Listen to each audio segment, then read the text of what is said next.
اس غزہ کے واقعے نے ایک عجیب طرح کی فتح دی ہے. وہاں تو جنگی فتح تو ہو ہی رہی ہے, وہ قوم پوری کے پوری شہید ہونے کے لیے تیار. کیسا ہے ان کا ایمان و یقین. 1000 مقرروں کی تقریر ایک طرف, 1000 داعیوں کی دعوت ایک طرف, اور ایک فلسطینی نوجوان کا شوق شہادت ایک طرف.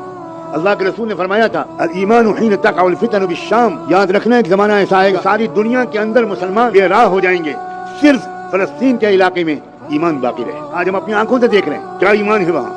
ایک بچا ہوا مرد, ایک اکیلا بچا ہوا ہے, اور 24 جنازے اس کی فیملی کے لوگوں کے سامنے رکھے ہوئے ہیں, اور وہ کہہ رہا ہے الحمدللہ یا رب. ہر 24 گھنٹے میں نئے 15 20 25 امریکن اور یورپین لوگوں کے پیغامات آ رہے ہیں. لڑکیاں اسلام لا رہی کہ بھئی یہ کیا ایمان ہے. ہم نے صحابہ کے بارے میں سنا تھا, تیر یہاں سے لگا اور یہاں سے نکلا اور ان کی زبان سے نکلا کہ فزت ورب الکعبہ, میں کامیاب ہو گیا اللہ کی رب کی قسم. کیا آپ نے وہ ویڈیو نہیں دیکھا کہ ایک باپ اپنے چھوٹے سے معصوم شہید بچے کو لیے ہوئے اللہ کے سامنے پیش کر رہا ہے, اور باپ پوچھ رہا ہے رضیت یا ربی, اللہ آپ راضی ہو گئے. اللہ میں بالکل